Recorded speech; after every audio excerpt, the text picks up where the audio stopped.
আসসালামু আলাইকুম। আশা করি সবাই ভালো আছেন। আজ 23শে আগস্ট আর এখন সকাল 9:30। আমরা দাঁড়িয়ে আছি চিটাগংয়ের অন্যতম একটি সুন্দর জায়গা পতেঙ্গা সি বিচে। আজ সাগরটা বেশ চমৎকার সুন্দর, কারণ হচ্ছে আজ সমুদ্র উপকূলে 3 নম্বর সতর্কতা সংকেত জারি রয়েছে, যার কারণে অনেক বড় বড় ঢেউ আশ্রয় পড়ছে সাগর পাড়ে। সাগর আজ এত বেশি উত্তাল যে দূরে দাঁড়িয়ে থাকা বড় বড় মালবাহী জাহাজগুলো ক্রমশ দুলছে। এখানে একজন স্থানীয়র কাছে জানতে পারলাম যে গত 3 দিন ধরে নাকি সাগর খুবই উত্তাল। আর গত 2 দিন আগেই দূরে দাঁড়িয়ে থাকা মালবাহী জাহাজের একজন ক্যাপ্টেন এসেছিলেন চিটাগং শহরে কেনাকাটা করার জন্য। তারপর তিনি আবার স্পিড বোটে করে তার জাহাজের কাছে যান এবং জাহাজে ওঠার সময় হঠাৎ করে পা পিছলে সাগরে পড়ে যান। তারপর থেকেই তাকে নাকি আর খুঁজে পাওয়া যায়নি। তো বুঝতেই পারছেন যে সাগর ঠিক কত বেশি উত্তাল যে একজন মানুষ হারিয়ে গেছে।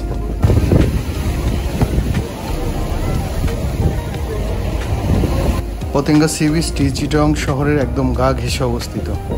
তো সাগরের এই বড় বড় ঢেউগুলো যাতে শহরের কোনো ক্ষতি করতে না পারে, তার জন্য সাগর পাড়ে বড় বড় পাথর ফেলে একটি বাঁধের সৃষ্টি করা হয়েছে, যাতে করে বড় বড় ঢেউগুলো শহরের কোনো ক্ষতি করতে না পারে। আমরা যখন সাগর পাড়ে ঘুরে ঘুরে সাগর দেখছিলাম, সাগরের বড় বড় ঢেউ দেখছিলাম, তখন দেখলাম বেশ কয়েকজন ট্যুরিস্ট তারা প্রিপারেশন নিচ্ছে সাগরে নামার। বেশ কয়েকজন তাদের নিষেধ করলো যে এত বড় বড় ঢেউ যেহেতু আসছে, তো এই অবস্থায় সাগরে নামাটা আসলে অতটা নিরাপদ হবে না। কিন্তু কে কার কথা শোনে?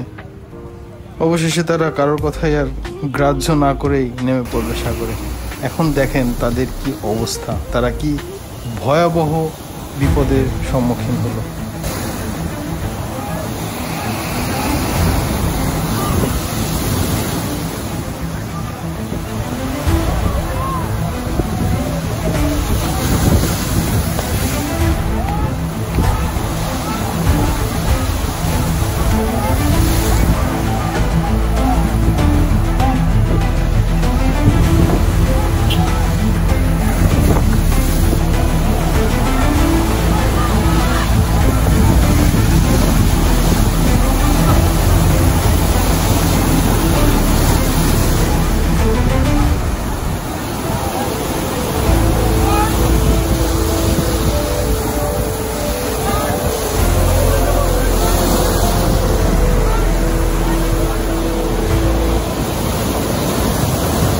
প্রায় আধা ঘন্টার শ্বাসরুদ্ধকর চেষ্টায় অবশেষে তারা জীবন নিয়ে পাড়ে উঠতে সক্ষম হলো। তারপরেও বেশ কয়েকজনের সাহায্য লাগলো, যারা উপর থেকে বেশ কয়েকজন তাদের সাহায্য করলো।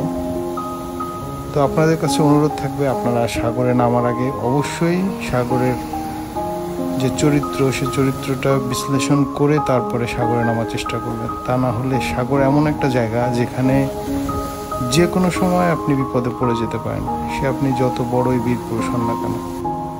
এই ছিল আমার আজকের ভিডিও। সবাই ভালো থাকবেন, সাবধানে থাকবেন। দেখা হবে নতুন কোনো ভিডিওতে। আল্লাহ হাফিজ।